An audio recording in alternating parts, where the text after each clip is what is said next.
Cool. Yeah, so basically, JP, what I want to talk to you about was prayer. And I'm aware that you've done a video on prayer before. I think it was called Prayer, Time and Causality on your YouTube channel, which I was really, really impressed by. And generally, prayer is something that has been on my mind for a variety of reasons. One of the reasons is the way in which it seems to be connected with love, which is maybe one of the primary themes of my research, is looking into love. And how about if I give you a little ramble of where my thoughts are at, and I would love to invite your perspective on something. So I've been thinking of love, and I've been thinking of worship, and the idea of veneration, the idea of being attracted towards some good and praising it, celebrating it, giving our attention over to it in some way. And in that sense, it has struck me that prayer seems to be a form of love, a kind of love, maybe quite a specific form, because it's connected to the idea of invoking or asking a question of. But there's a kind of interest and attraction towards some idea or something that you want.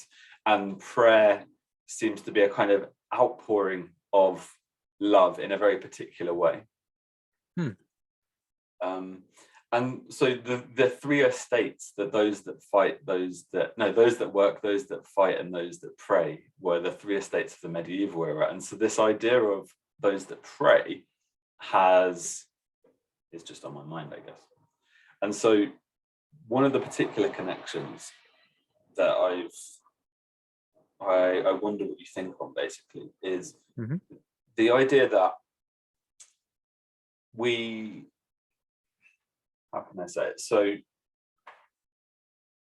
in life, there's different forms of authority at school, in a workplace, different forms of authority in a sports team or something. And we are in constant relationship to that authority. We're either submitted to that authority or we're in some kind of rebellion against it. And it seems to me that authority holds a kind of power, maybe an expertise, maybe a form of knowledge, maybe a wisdom, maybe the ability to control things, like, for example, the police can institute the law. So the authority has a kind of power. And so that, I feel, is to do with this notion of fighting, this notion of how can I say it? Having that power is connected to that warrior energy in my mind. And what seems to be higher than that almost is the principle of that authority. So the example I'd give is like the difference between the Imperium of ancient Rome, where I have a lot of power as a Roman emperor, but what is the basis of that? In what name do I have that power, right? And I have that power in the name of, I won this battle. Like, I subjected these people to the sword and was a conqueror and a victorious person in that. And that is the basis of my authoritas, I guess would be the Latin word. My authority is based on my martial supremacy. And so it strikes me that this praying thing is very interesting, because what it seems to do is ask the question of, what is the principle of your authority? Or like, to what is your authority, is your estate, the dominion that you're overseeing? To what degree is that accountable or in relationship to something higher? Or to what degree is it taking praise unto itself? And so praying as asking questions seems to be a very important process somehow, in the holding authority to account, basically, and also hierarchy and structures of power, holding these things to account by pointing towards maybe a just principle of authority or something like that. So that's all been rambling around in my mind. So I wonder how you think about something like prayer, and what you think of this kind of intuition about its relationship to authority, those who have been granted a kind of power, like a school teacher or something, or the coach of a football team, they've been granted a kind of power, but what justifies that power? What makes that power legitimate or just? And it seems that that kind of reflection, that reflective space, people like the monks might have occupied for a long time. Yeah, there was a lot in there.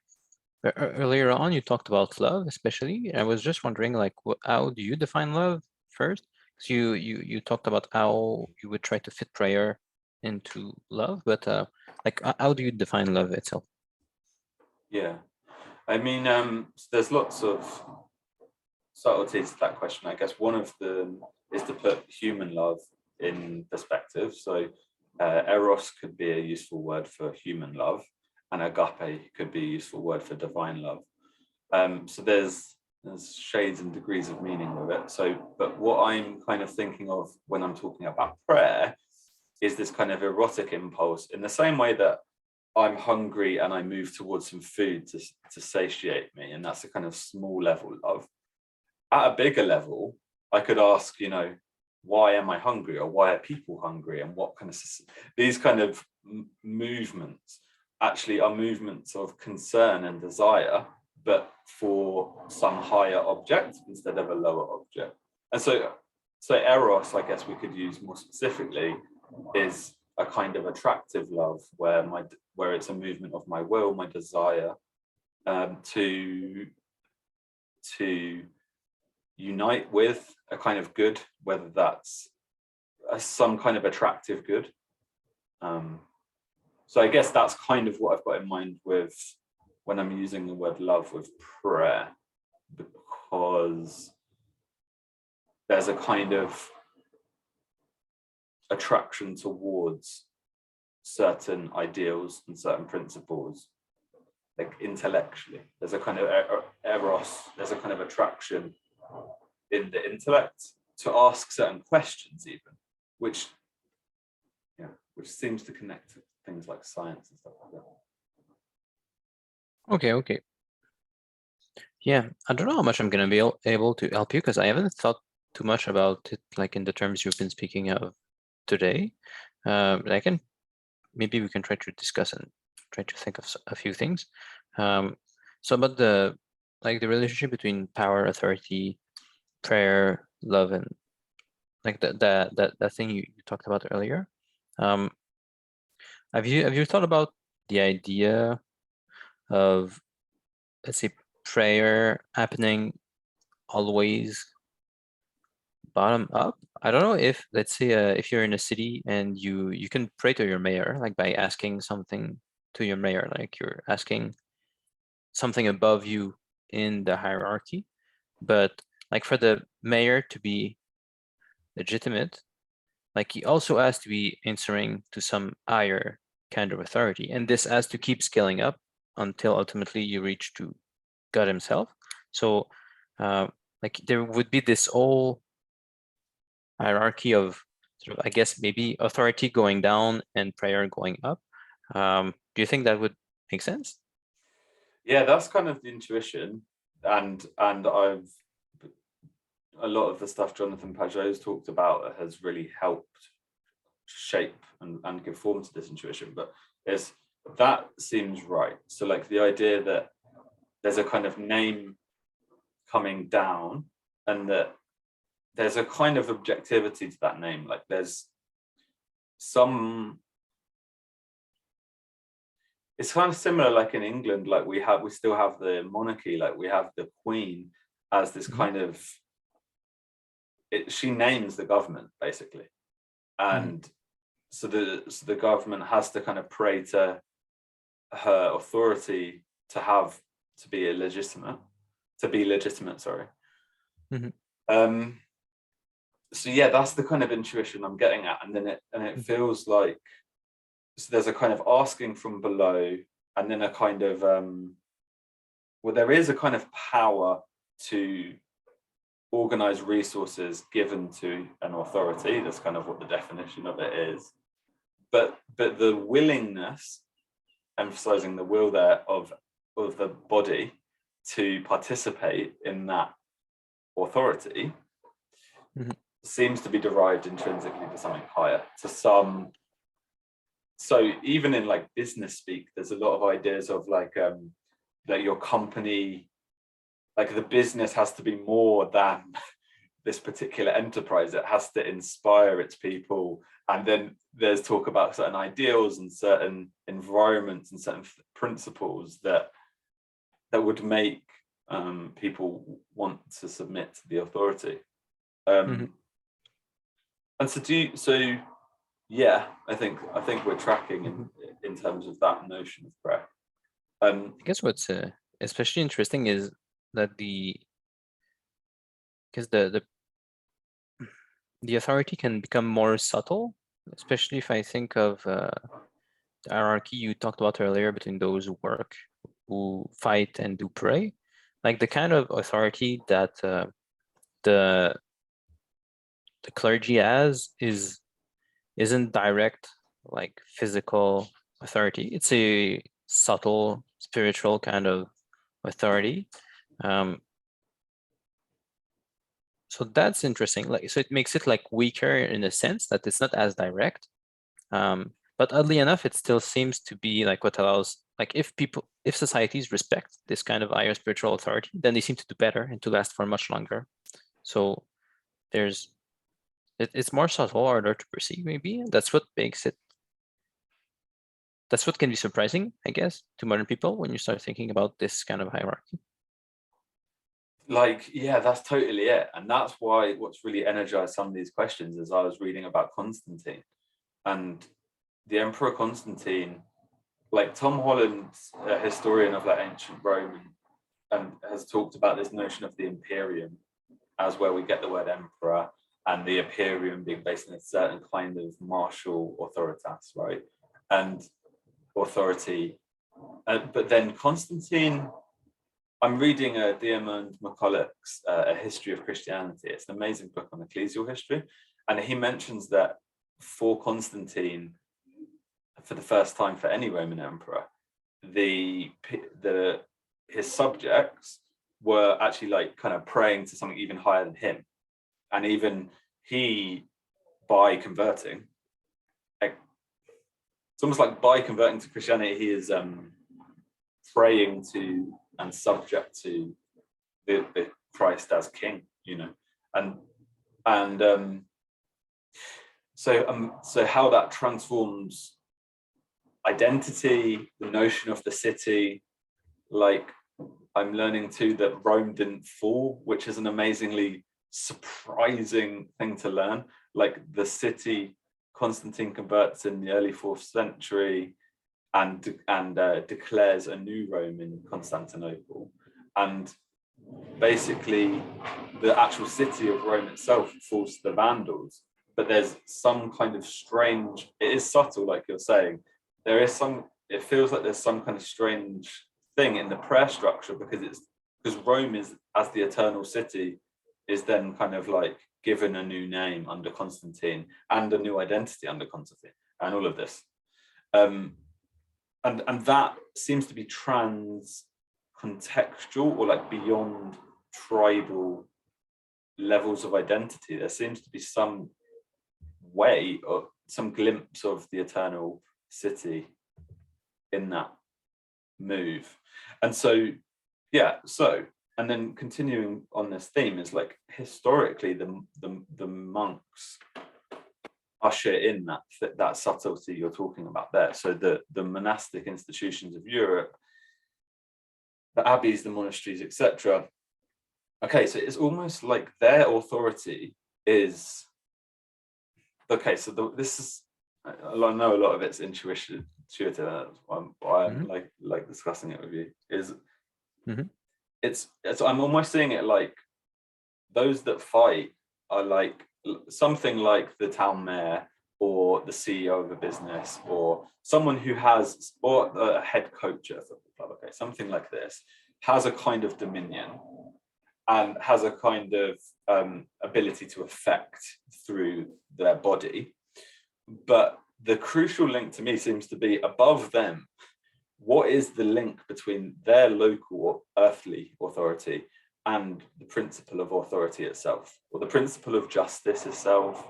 And it's funny because what we're basically talking about here is something like Plato's Republic, funnily enough, because Plato's Republic is this hierarchy of those that work, those that fight, and those that pray, basically, because he has philosopher kings at the top, and he has a warrior class below them, and he has those that are upholding the polis at the bottom.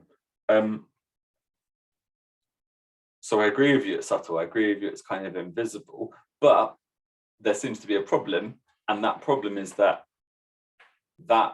those institutions which would traditionally would have been the monastic institutions have become maligned and disrupted in the course of history with the Reformation and the dissolution of the monasteries and things like this. So maybe in the modern world, and I don't know, I wonder what you think of this, like maybe our authority structures have lost their head in a way, like because that is the crucial role of this third estate, those that pray, is to bring divine authority into it feels like to me they're kind of a bridge between at the top of the mountain, or the apex of the hierarchy is something like the boss or the head coach in the local hierarchy, but what gives them the right to do that?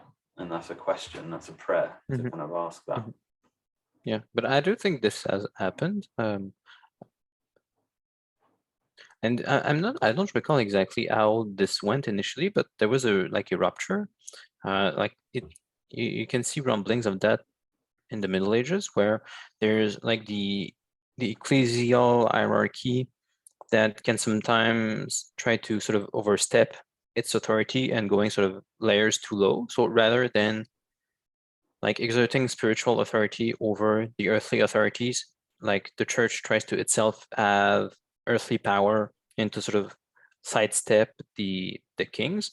And you also have kings who try to like name their own pope and like take hold of the spiritual authority. So you have like so I mean, I don't recall like what all of these controversies were, but like at some point there were like 3 popes because like a king wanted to have his own, and like it was a huge mess. But you have these, I don't know how it started, but you have like a breaks in between the earthly and the spiritual authorities that happened throughout the Middle Ages. And of course, like the point where it crystallizes, I mean, it took hundreds of years really to unfold, as I recall. But like in the Reformation, it became super clear where you're going to destroy all the monasteries, you're going to cut the ties off from the Pope, and now the king or the queen is going to bleed the local church.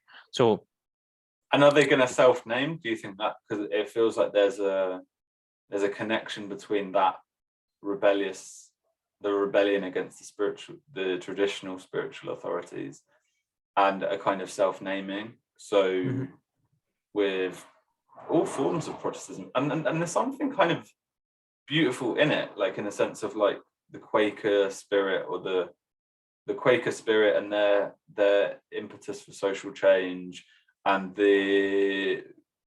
something about my conscience, conscientious objection, political history and the suffragettes and abolitionism. There's all fascinating things there, but I do personally see it as fundamentally problematic, because also within that rubric seem to be things like modern cults and pseudo religions and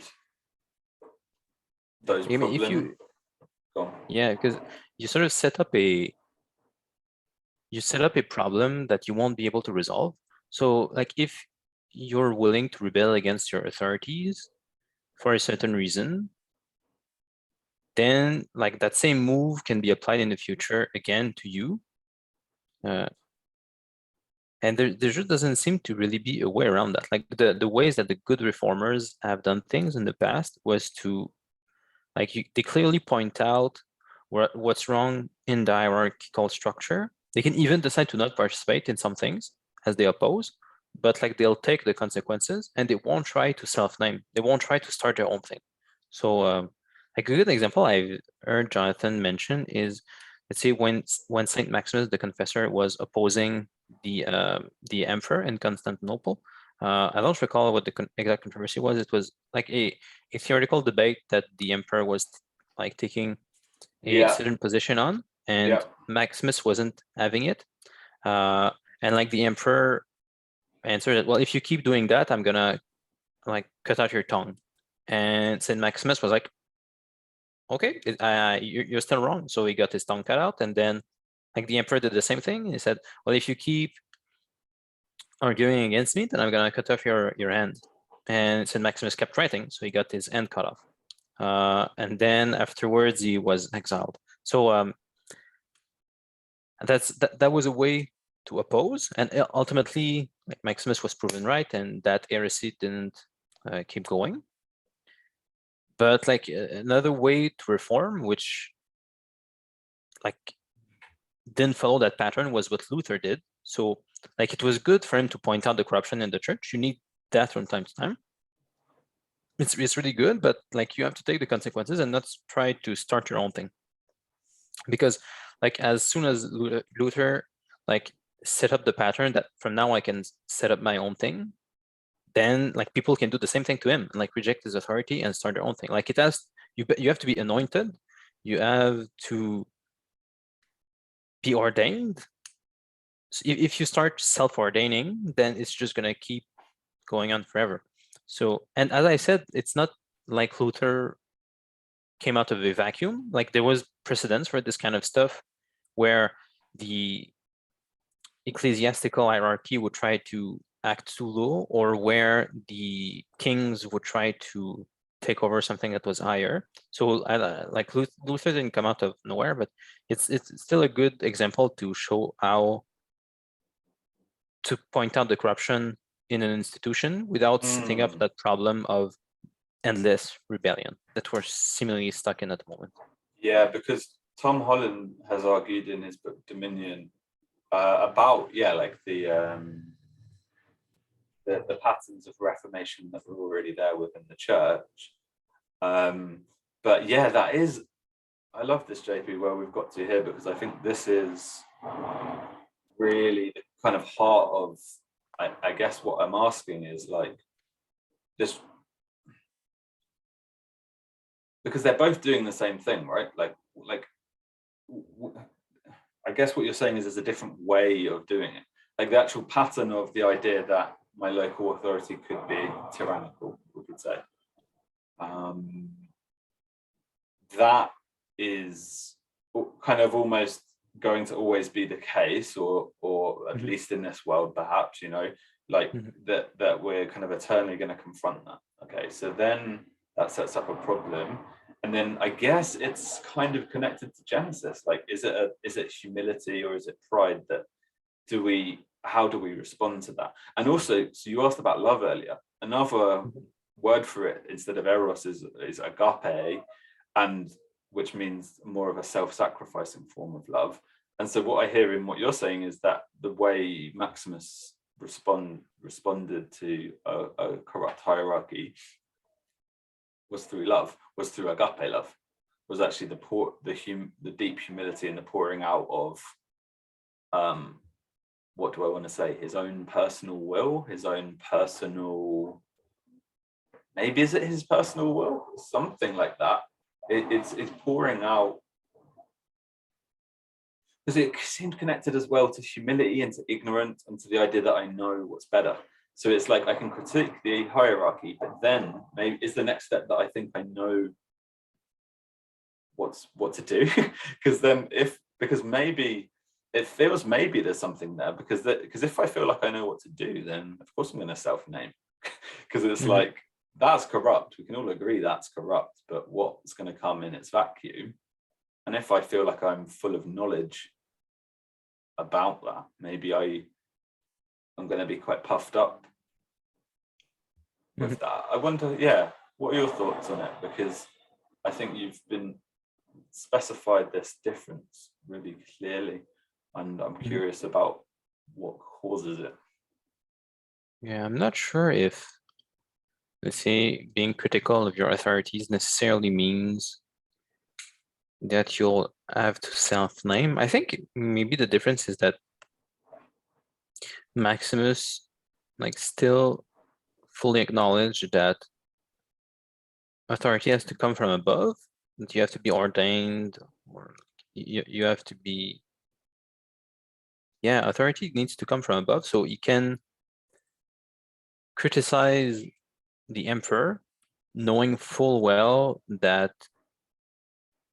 he can't be the emperor himself. Like he would have to be anointed to be the emperor. Like self-naming is just impossible. But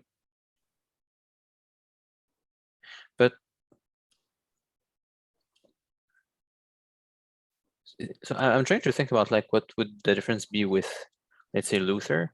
Like why did the criticism degenerate into self-naming? And Well, even like the iconic moment of him nailing the theses onto the door. I don't know if that was common before, but like it seems quite iconic. It seems like kind of like,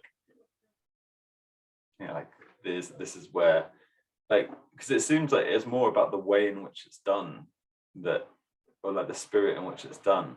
Because you can raise valid criticisms in a council or with patience and with humility. But yeah, and yeah, no, go ahead.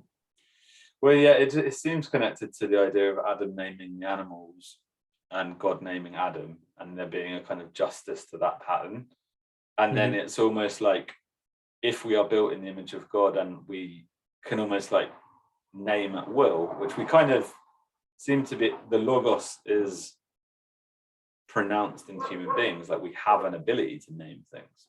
And so maybe what we're talking about is part of the problem of the power, the spiritual power really, that gives us.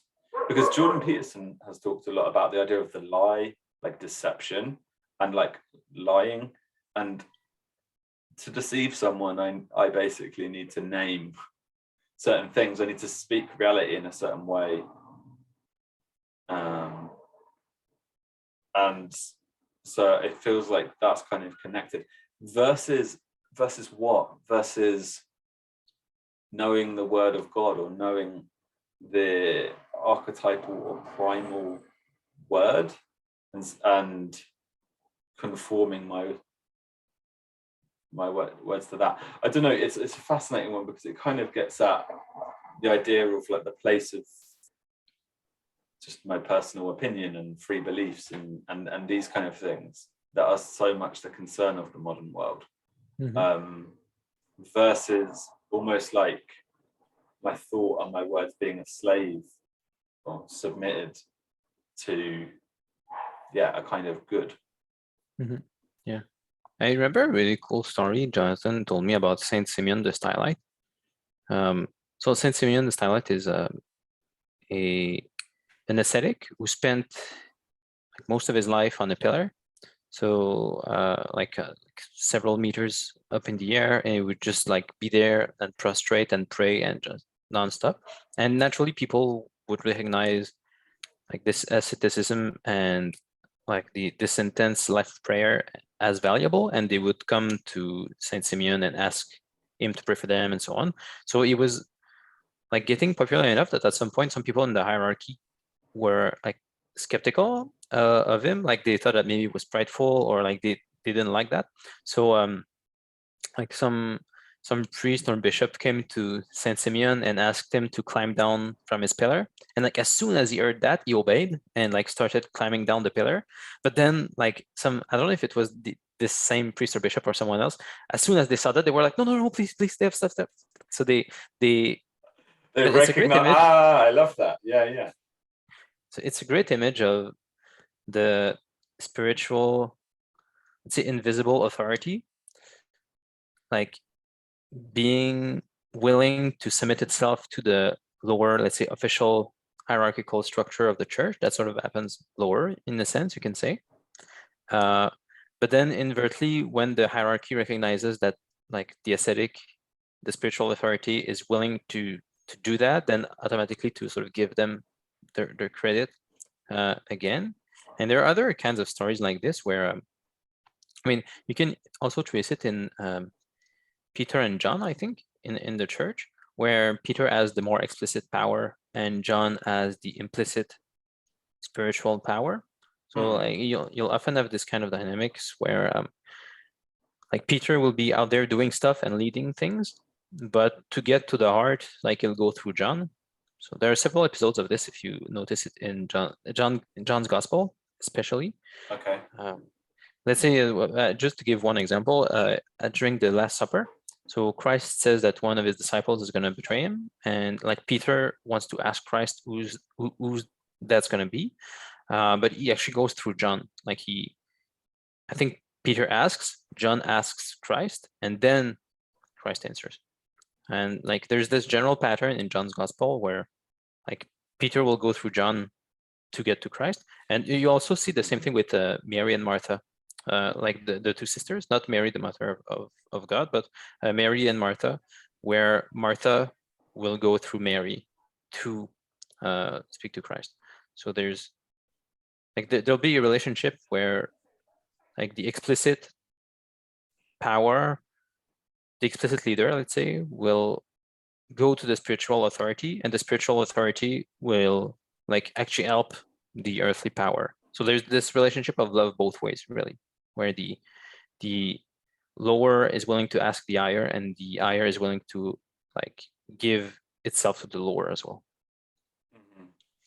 That's really beautiful, JP. I think that's an image that's really been clarifying as you said it, because it sounds like John is playing like an intermediary role there, because this is exactly what I was kind of trying to get at with those that pray, is that it's kind of like both sides are spiritual. Like one is the highest source of spiritual power, and the other is the top of the earthly hierarchy.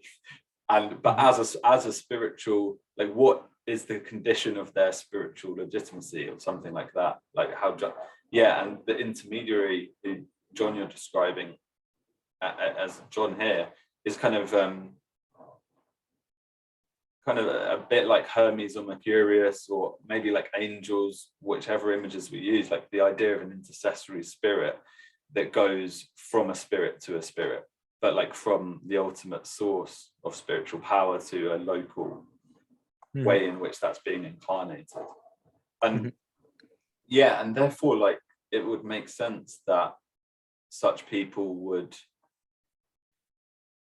concern themselves with the purely spiritual, in the sense of what a monastic life is their whole concern is like the name, and it's so subtle, and I guess it feels like my knowledge runs out here because I'm not a monk, and there's a kind of hermetically sealed element.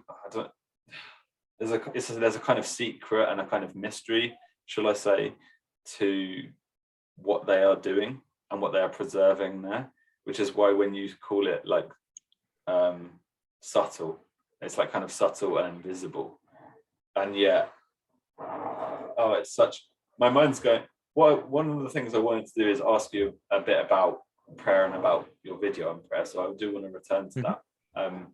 Just final thought while on this is like, I was kind of thinking, so I'm back in my hometown, and it's an old town, it's been here for hundreds of years, and I was thinking about the relationship of like so I've talked with a few friends locally, and there's a town a few miles to the east which was established in the Victorian era as an arcade, as like a place where people go from the city to the beach, just kind of like a carnival, actually, kind of like a fair or amusement. It was basically the seed of the town was amusement, basically, historically, in the 19th century.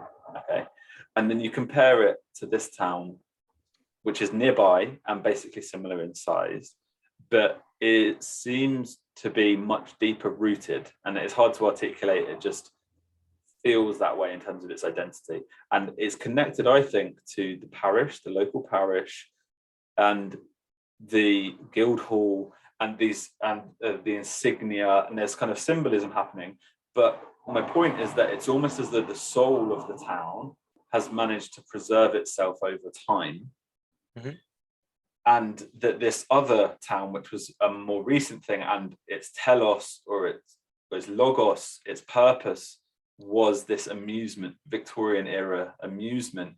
And you just compare them both as phenomenon, as places people live in, engage with, the cultures and all of these, and they're just completely different.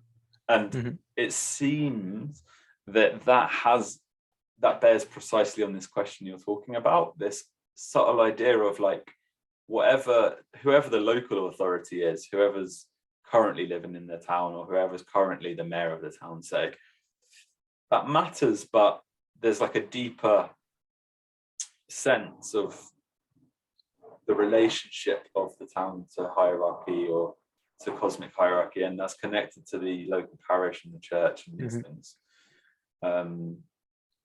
So how identities, whether that's a town, whether that is a business, a school, or how any social organization maintains itself over time and space, it needs a kind of symbolic core, it seems, to do that.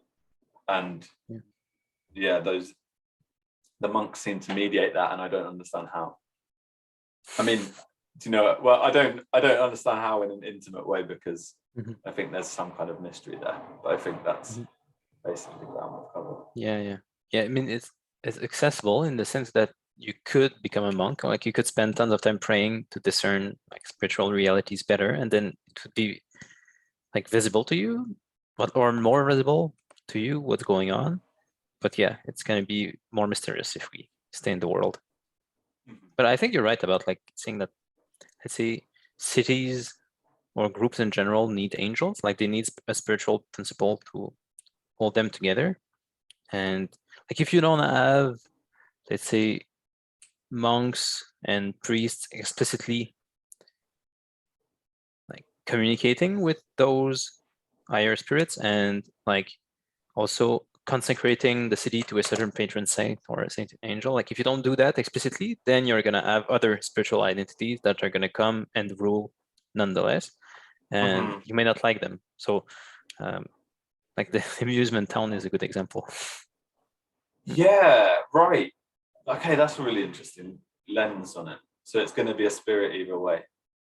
Yeah. The town's going to be praying to something either way. Yeah. And okay. Yeah, all towns have spirits, like they're going to be different. And I mean, when, let's say, the missionaries first came to Europe, like the first thing they would do is like chase out the local spirits, like the local demons, and then set up a patron saint or like someone else to like be the spirit of the place. And then they would continue like pray and like have feasts for that patron saint to maintain that hierarchy there.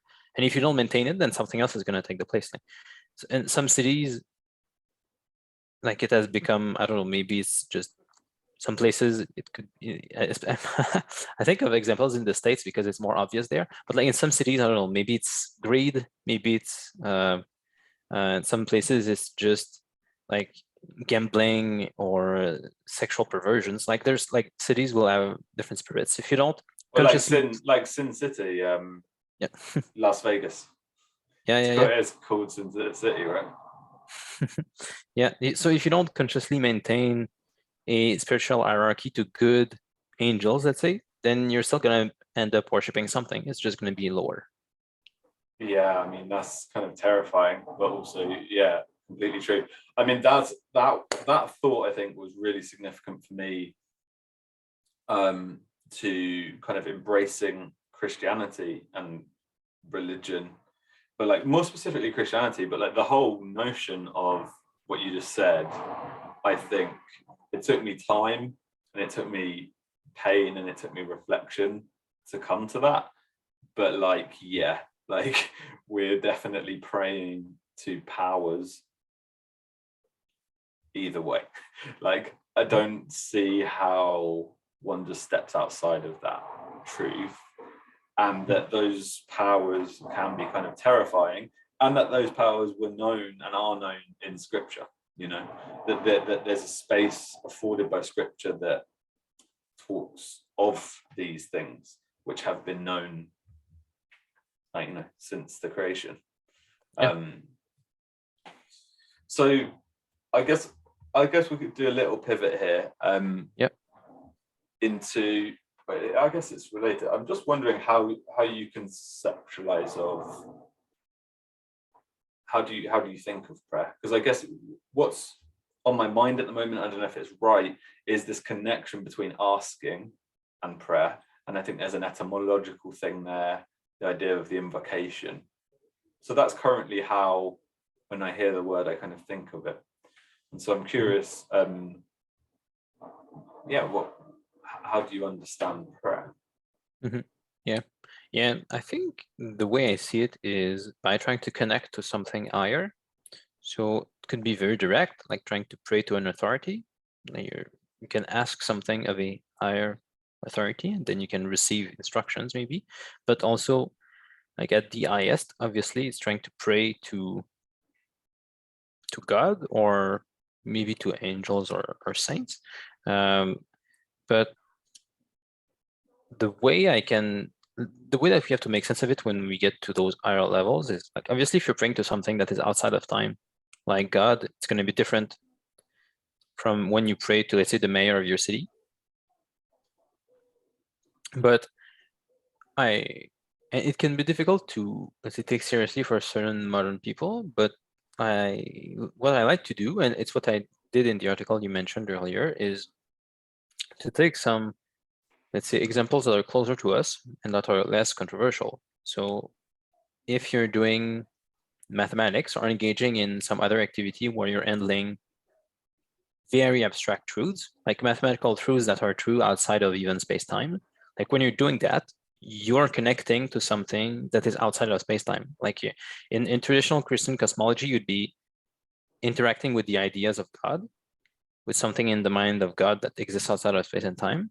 But even if you're not going to be explicitly Christian, but you take like the ontology of mathematics seriously, then you have to acknowledge that you're like dealing with something that is very much like prayer. Like you're trying to put yourself in the realm of truths that are outside of space and time. You're asking questions there and trying to get answers. So that's a kind of prayer. And even, sorry, no, carry on. Don't want to interrupt.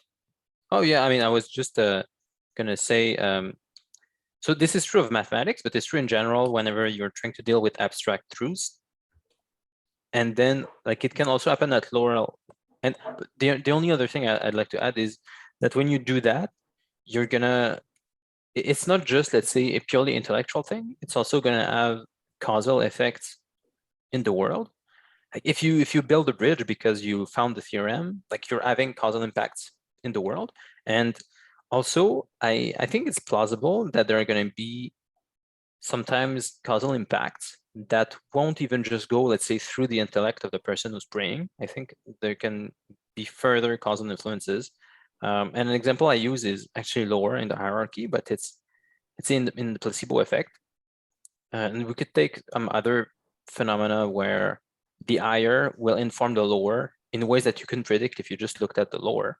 So let's say if you go to see your doctor and you tell him that you have migraines, and he gives you just a placebo pill, but it doesn't tell you, like you just did this ritual with your doctor where he gives you a pill or a set of pills, and then you keep like taking those for days. And like each time you do that, you're connecting with a certain ritual. And this is going to have causal power because you're going to be healed of your migraine, most likely, and more than if you just considered like the local pill and your own individual thoughts. So, well, you're connecting to an authority, aren't you? That's what we've been talking about the whole time.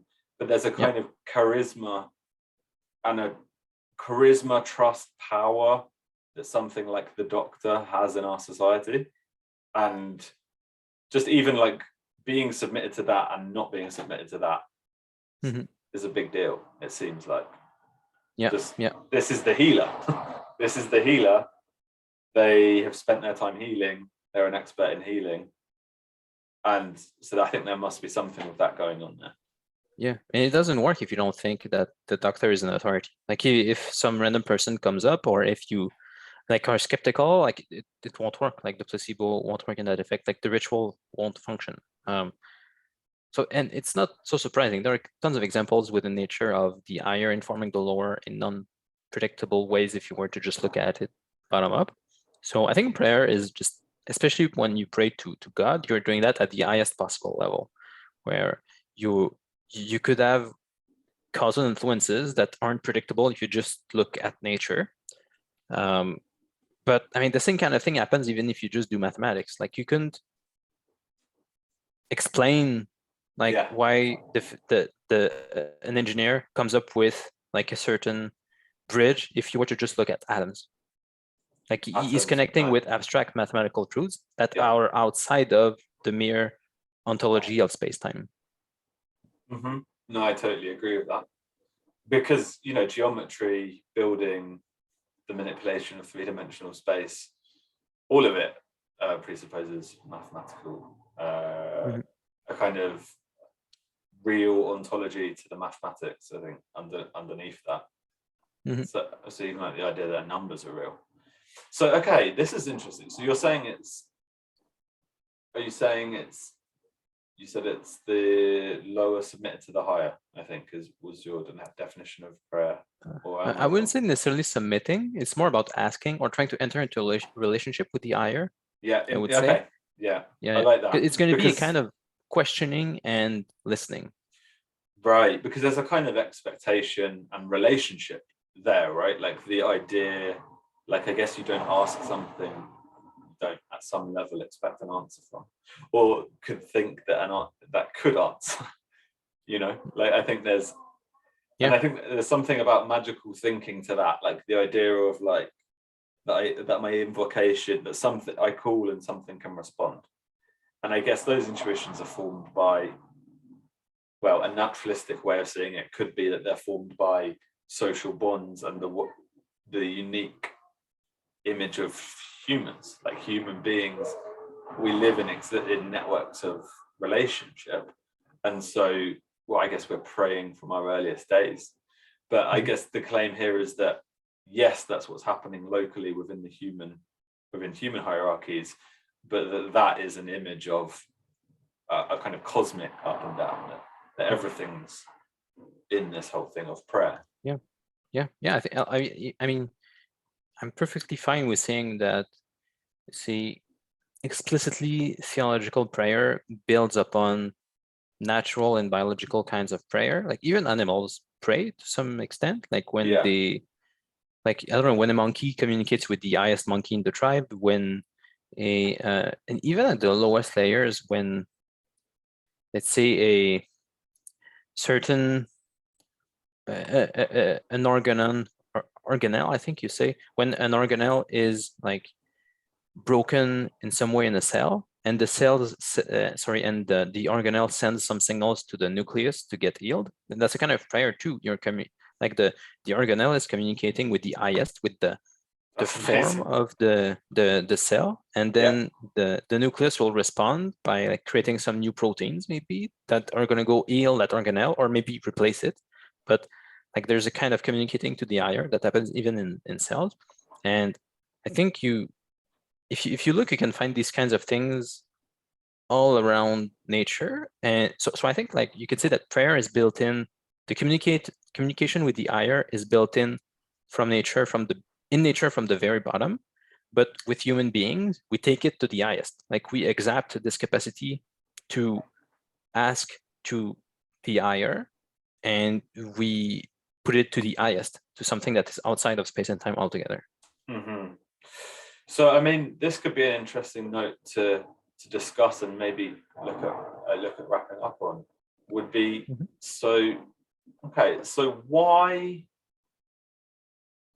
do you? I guess if we can tell an interesting naturalistic story, you've mentioned outside of space and time a few times, and so I think like, what is the connection of the sacred or the religion? What makes prayer not merely naturalistic, in your opinion? And I think I have an intuition of what you're meaning there when you're talking about like a mathematical theorem or something. But I wonder if you could expand on that a little, because do you see the problem? Because it feels like a naturalist could then say, yeah, okay, cool, like everything is kind of in relationship to things. Mhm. But Well, does it depends that, on, yeah, it's go going to on. depend on what you mean by naturalism, because naturalism is a messy position nowadays. Like if you go back maybe 50 years, naturalists were pretty much materialists. Like nature was the material stuff, so the particles and their like higher level relations, that was materialism, and it was naturalism back in the days. But if you speak to some more modern naturalists like Jean-Phillipe, what you get is much more like Platonism than naturalism. So it's not just, let's say, particles that exist, but also the abstract relations between them. So, and even relations that are outside of space and time, like the Pythagorean theorem, for instance. The Pythagorean theorem exists in modern kinds of naturalism. It wouldn't exist it doesn't exist in materialism, but it exists in modern kinds of naturalism. Okay. So there's like and at that point you're basically just a Platonist. Like Yeah. and it's a theological position.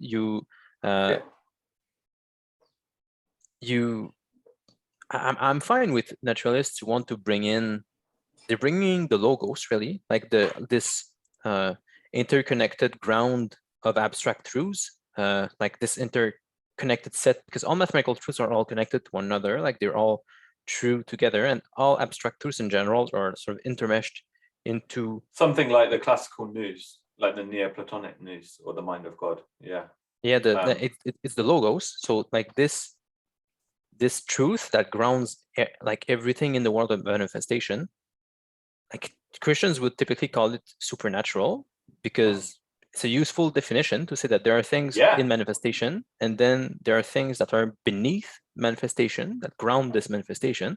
But so I think it's a useful definition. But if modern naturalists rather put everything in nature, I don't necessarily disagree with that. I think it's a different way of using the term. But so to answer your question, then it means, like, it depends on, like, if you're a new naturalist or an old school naturalist. Like if you're a new kind of naturalist where you put the logos inside nature, then like prayer can happen within naturalism, even at the highest, because you're praying to the ground of everything within the logo. So it would be natural, but it wouldn't be material.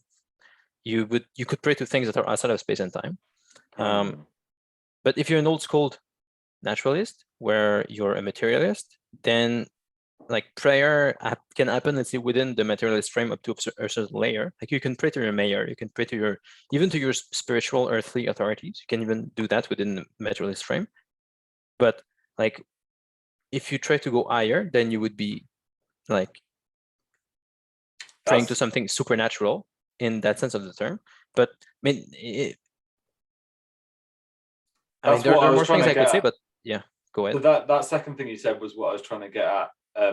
I think a bit with the question is that, like, maybe it's something Aristotelian or something like about causes, because you're saying like the organelles and the nucleus. Okay, that's one example of prayer you gave, and then it's like cell, organ, we could say, and then we could say organ, organism, and the pattern can repeat, right? And so it feels to me like a naturalist could say, okay, organelles, it could appreciate each one of those causal patterns in a way, but because they're in time, like, which is kind of what causality means, like, a cell organelle, like these, they're, because it's in time and in matter, then there's not I think the traditional word is summum bonum. I think that's right. No. Is it the causa sui, or like the first, Aristotle's first cause? The idea of, I'm kind of doing this because it's like a stake in the ground, that where it kind of that chain of causality bottoms out. And so that last thing you said was kind of the intuition I shared too, was like, it feels like the difference there between materialism and religion is kind of, where do you put the stake in the ground? And if you don't, then all you have are what we can empirically observe at each different level about prayer, but there's not an ultimate to that. Yeah, But okay. there aren't that many materialists anymore because like it has too many problems, even within itself. Like it's too difficult to talk about consciousness if you try to stay there. You you even have a problem in the fact that within materialism, you want to reduce everything to its lowest constituents. But it turns out that if you do the physics now, the lowest stuff isn't really constituents. Like it looks a lot like Aristotelian potential. So that's not great. And also, you also seem to destroy the entities that you use to describe materialism. So if everything that exists is material, then your concepts don't really exist. They're illusions. Like it's not just mathematical truths, but all concepts become illusions because they're not material. But then you use concepts to argue for materialism. So Sure. you cut the ground from underneath you. So many people have abandoned materialism and they are naturalists in the Platonic sense that I talked about earlier. So I think that's that part of what you said is interesting, and maybe we could pick that up in another conversation, because like that sounds, firstly, John Vervaeke is a unique thinker, in my opinion. Like he's very, very unique. And I don't know, maybe I'm wrong about that, but when you say like naturalists are defending Platonism, I can think of him as an example. He's very articulate, very intelligent, and does it in a very interesting way. But I don't know if I would use the plural for that, because I don't know if I know anyone who's doing something similar. And if you do, let me know about that. But it's a very unique line he's taking. And also, yeah, I just agree with what you said about Plato. It's like, okay, well, at this point, we're drawing on the metaphysics of Plato, Plotinus, and then we have to tell an interesting story about the way in which those were remembered by the Christian monks and preserved by the Christian monks. And there's a livingness to that. Like we don't have Plato without them being preserved by those that pray. So there's interesting things there. And it also feels like it stretches the concept of nature, or at least, well, it's how it goes, right? If we're talking about materialism, then we need to talk about matter. If we're talking about naturalism, we need to talk about nature. And you're saying, okay, materialism seems all the more implausible these days, and I wholeheartedly agree with you. But then, okay, if someone wants to defend naturalism, fine.